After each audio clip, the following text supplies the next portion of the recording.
Hi people, today we're going to be talking about this book, How to Hang a Witch by Adriana Mather. And it's very funny, easy read.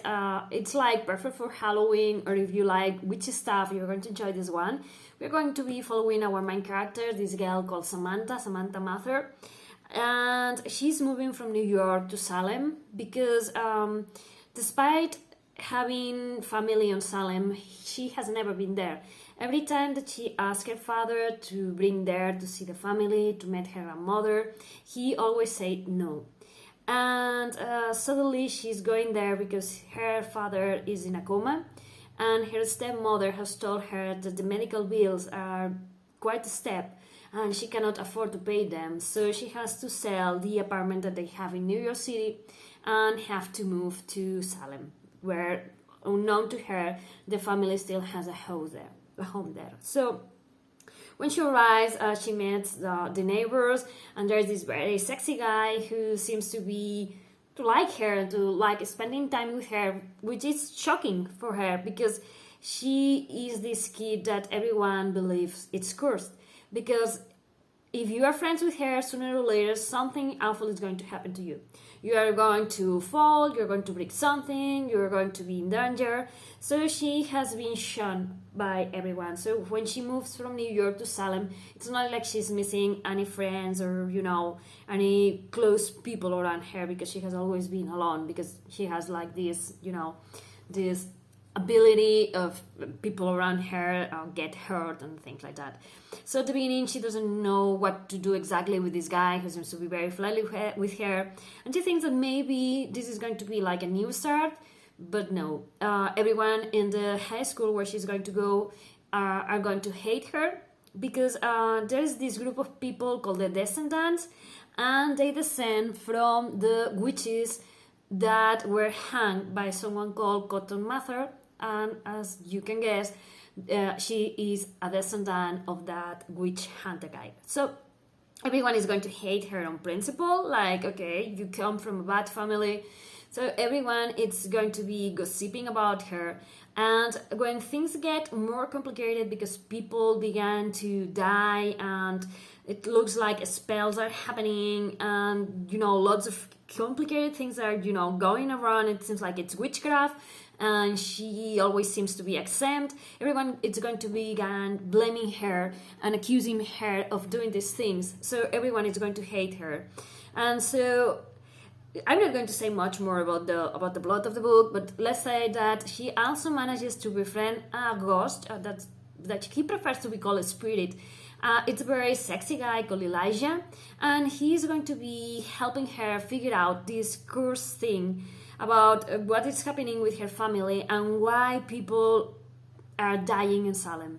And that is going to be possible because when she's exploring the new home, she discovers a secret door that leads to this kind of a studio where her grandmother before dying, began trying to make sense of all these deaths that keeps on happening on Salem when all the descendants are together. So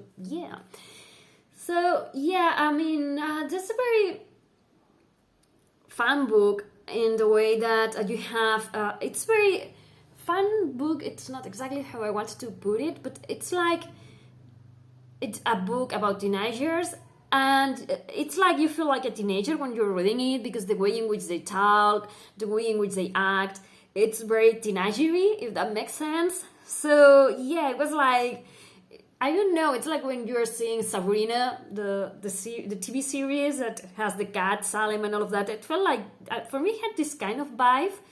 And there were some things that had me like kind of rolling my eyes, because you have this spirit who's very solid and they can touch, and it's like, okay, if you wanted to have another love interest, maybe, I don't know, you could have grab a live boy and not make any spirit solid and all of this. But hey, it works. When you're reading the book, it completely works. It's afterwards that you begin to think, okay, maybe, but it works when you're reading the book. I enjoyed this book a lot because there is also, it makes you think about the fact that when there were the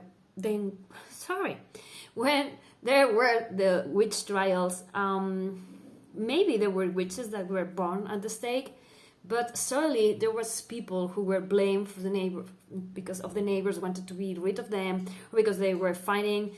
It only took someone saying, "Hey, I think that this person is a witch and he or her must hang," and it happened.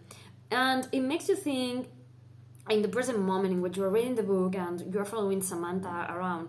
She is living more or less the same situation. Everyone in the school is pointing at her, calling her names, and the rest of the flock just follows.